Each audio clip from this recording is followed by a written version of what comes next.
تتنزل عليهم الملائكة ألا تخافوا ولا تحزنوا وأبشروا بالجنة التي كنتم توعدون. يكون ذلك عند الموت وليس بعد الموت وحسب.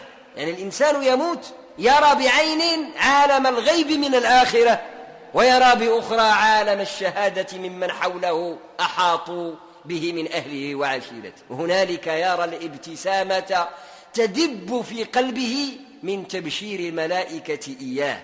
هذا أمر عظيم وكرم كريم، فلا تكون الاستقامة بهذا المعنى إلا منزلة عالية رفيعة عند المولى الكريم، لأن الوقت الحق الذي لك إنما هو الوقت الذي قضيته مع الله، هذا هو الذي لك.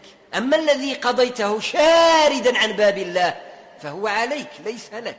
فأول ما يتبادر إلى الذهن مواعيد الصلوات، يا مواعيد مقدرة بأوقات، طلبك في وقت محدد، فإما أن تكون شاهدا فأنت من الشاهدين، وإما أن تكون من الغائبين وتسجل غيبتك في الصحف. ليس عبثا أن يقول الله عز وجل إن الصلاة كانت على المؤمنين كتابا موقوتا. وفي الصحيح الثابت عن رسول الله صلى الله عليه وسلم: واعلموا أن خير أعمالكم الصلاة. خير ما يعمل المؤمن من أعمال الإسلام الصلاة، والاستقامة على الصلاة إنما يقع بالتزام الأوقات. إن الصلاة كانت على المؤمنين كتابا موقوتا. أنت عندك مواعيد مع الله عز وجل، كيما لما كيكتر عليك الشغل من المواعيد ديال البشر كدير مذكرة لجندا وتسجل فيها الساعة الفلانية، التاريخ الفلاني، النهار الفلاني، عندي موعد مع فلان، هذا مهم ما خصنيش نسجله.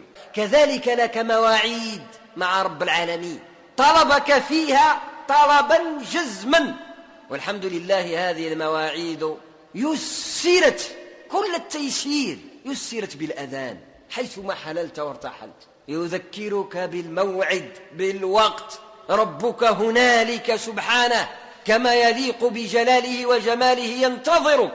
وإن أحدكم إذا صلى يناجي ربه، سك تمشي تناجي مع مولاك اللي خلقك في صلاتك. وأقرب ما يكون العبد من ربه وهو ساجد، تتقرب إذن، تسعى إليه سبحانه. أي برنامج عمل ما فيه شيء حظ ديال وقت الصلاة برنامج لا بركة فيه. كن ما شئت، فإن لم تبرمج في حياتك ووظيفتك وعملك مواقيت الصلوات فلا بركة في عملك.